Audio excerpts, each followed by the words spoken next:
Hi, this is Joe again with another review. And for the sake of this video, we're going to be discussing a real classic science fiction film, 1956, from 1956, Forbidden Planet. And this is actually doing Forbidden Planet, which is one of the classic science fiction films of all time. When the majority of the better science fiction films were in the 1950s. Now, I've already reviewed, well, not all of them, because a lot of them would be like B movies and they're hard to find. But some of them I've already previously reviewed, like War of the Worlds was I previously reviewed. Earth vs. the Flying Saucers, another one. The Day the Earth Stood Still. Forget the Keanu Reeves remake, skip it. Let's stick to the original. The original I have not reviewed, but I haven't reviewed because I haven't seen the whole thing in one shot. So until I do, I'm not going to review it yet.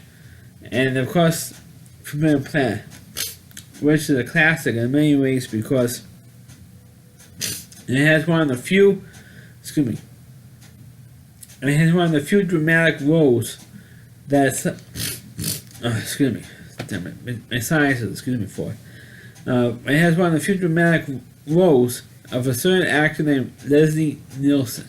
Yes, the guy who was more famous for doing comedy, like the Airplane films and of the Naked Gun movies and the Naked Gun television show. They actually did a serious role, and this was one of the few serious roles he's done. And also Forbidden Planet also stars Walter Pigeon, Richard Anderson from, of course, the $6 Million Man and Bionic Woman shows from the 70s.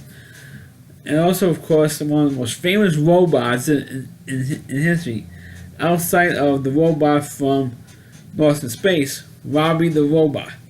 I mean, I'm serious, he is one of the most famous robots of all time, and I mean, that robot has been parodied, copied, and it was copied and Lost in Space as well with the robot. Warning, danger. From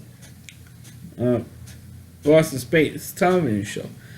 But Robbie the Robot, I mean, he was like a character. It was like a story on its own. I'm sure with this movie they probably made like toy versions of the robot. And of course, this week actually, the week of doing this video, TCM is doing an auction, and the biggest prize item is the actual Robbie the Robot. So it's, that thing's going to be huge. It's going to be like for several $1,000s, at least in the $100,000 range, at least. Anyway, the plot of Forbidden Planet is that Leslie Nielsen is in command of this Earth ship. This thing is set like in 23rd century, like Star Trek was, on the original Star Trek series, when they go into outer space to the particular planet where this Earth colony was. It's almost kind of like a plot in Star Trek, in a lot of ways, or a plot in a Star Trek episode.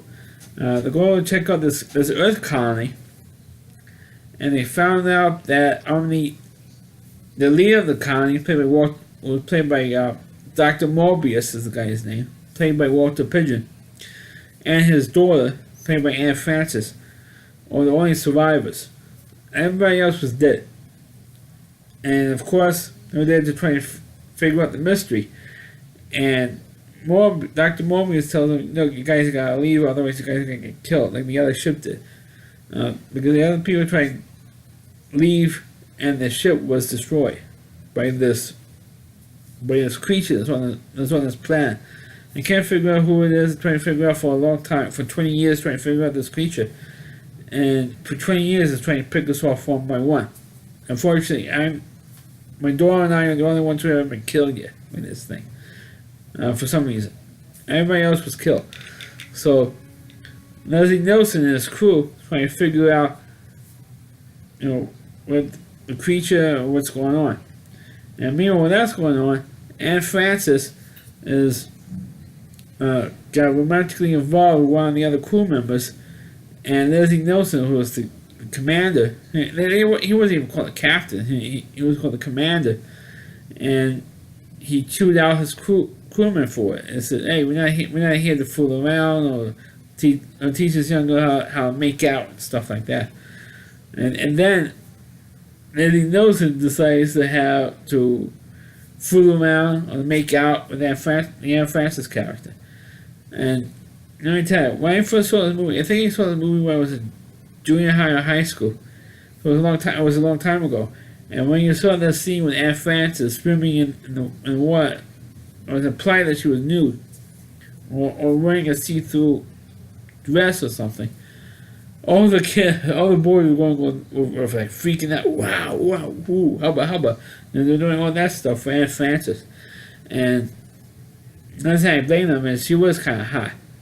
You know, back then, she was only like, what, 25, 26 years old when she did this movie. And, you know, she had a pretty good career after that. Unfortunately, she died of cancer in 2011. But, anyway, they're still trying to figure out this creature, and meanwhile, the captain and the second in command, the commander, I should say, Leslie Nielsen, one of the other characters, his name is Doc, was wanting to question Dr. Morbius more on what's going on. So he says, when they pressed him on, he says, "Okay, come with me." And he takes them down to the laboratory that was left by the inhabitants of the world who were killed off like 20,000 years ago. And they really were advanced. Look at this. Get up and he tries to get up on his head to increase his brain power. And he goes on this whole monologue. It's all this thing almost killed me because I gotta have my human brain and all that type of thing. Was it compatible at first, but all of a sudden, you know, my brain power went up, my IQ went up, and everything else. And then when Dr. Morbius was asleep, and he found out what's going on with his daughter, this invisible monster destroys part of the equipment on the ship, and then so it's killed off a couple of the crew members. I think about 3 or 4 of them were killed off total in the whole film. And of course, the effects on this creature was terrific because it was invisible. So the effects, see him walking, leaving footprints in the sand and everything else. That was pretty good. All of a sudden, I got the Invisible Man or something. And when they started to kill off some of the characters, let's put all this force field up around the ship to protect the ship. And then that's when the creature comes in through the force field, and you see, and those effects were used for that time really were cool. But the effects in War of the Worlds was much better than this one. This was a little bit more lame. But the effects were really damn cool, especially when you see the outline of the creature in the force field. That was pretty damn cool. And as a matter of fact, this film was nominated for an Oscar for the special effects. Unfortunately, I don't think it won. The reason why it didn't win is because it was up against the Ten Commandments. So the Ten Commandments won the Oscar for the special effects for the Ten Commandments. But the special effects in this film were terrific. I mean, you can't complain about the effects. You can say, they're lame by today's standards. Because don't forget, they didn't have CGI. They didn't have computers back in 1956. So to have those types of effects, I mean, it's really, it would really be cool to find out how they actually did those effects. But probably most of the movie makers, the filmmakers of this film, probably all died by now. Something like the director, the art director, the technical people who worked on this film probably all passed away by now. But the effects were really, really cool for that time. And they're still trying to figure out what's driving this creature. Other than maybe trying to drive us off the planet. So they're trying to figure out more and more about this creature, and then they found out that because this machine that the native people, the Krell, designed, not only did they increase the brain power so they can create things in their minds, but it also affected the subconscious minds. And so they created these monsters from the subconscious minds. And those are the ones that were attacking everybody. So when Leslie Nielsen found out about that, I said, hey, maybe the creature's from your subconscious mind who's attacking us. But most it looks like that this creature is defending your daughter. It was an awful big coincidence. We never encountered this creature until when, one of my crewmen kissed your daughter, and then I was kissing your daughter. Then that's when this creature started attacking my crew, and my ship, and myself. That's when. So I think it's awful funny coincidence. And then they figured out that, major spoiler here, that it was Dr. Mobius's subconscious mind that was attacking the crew and everyone. And then Dr. Mobius started to figure out, oh my god, I can't believe this. And at first he was skeptical about it, and then of course he tended to believe it. Then, of course, he ended up dying. Major spoiler. For those of you, look, I don't give out major spoilers here. And he ended up dying in the film. And then, of course, the daughter and Robbie the robot eventually got out.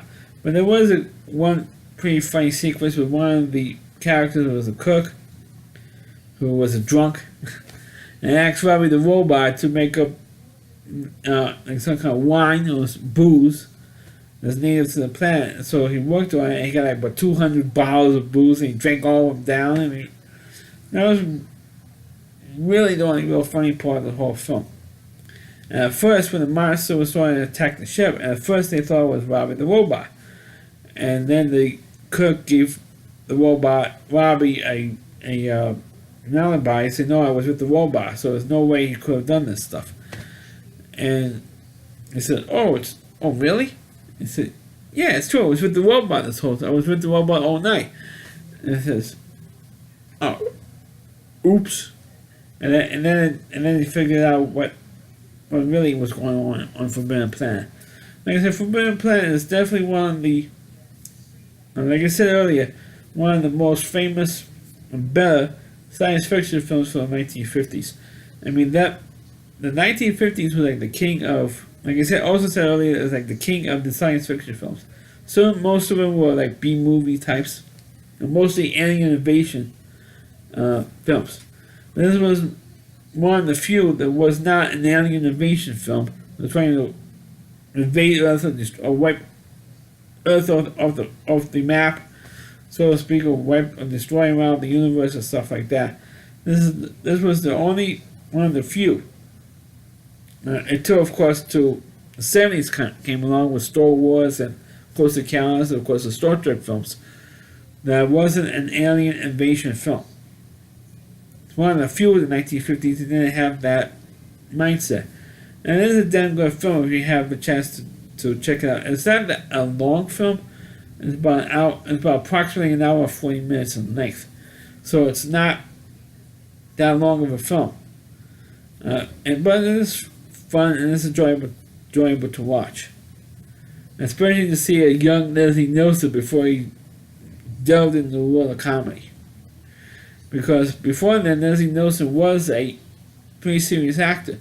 And then he went into comedy, and of course he made his career of comedy films. Well, like I said, it also has Richard. I didn't realize this movie had Richard Anderson in it until I looked it up on Wikipedia. Even though I just rewatched the movie just last night on TCM, had on like a tribute to Robbie the Robot. So I watched the movie last night, and they didn't make any reference to Richard Anderson was in it until I looked up on Wikipedia. That the guy who 20 years later starred in The $6 Million Man and the original Bionic Woman television series, with Lindsay Wagner, or the gorgeous Lindsay Wagner, and they had he was in it as well. So you had two actors, at least two actors who had a big career after this film. So that's my review of Forbidden Planet. Please check on the video, please rate it, feel free to comment on it. Please subscribe to my channel, please forward this video to your Facebook pages. You can check out all my reviews not only on my YouTube channel at rowdyc.com, that's all with WDY, C.com. There's the homepage of the Rowdy Reviewer, Chris Moore. Please check out all of his videos on his website as well. Thanks for watching. and catch you next time.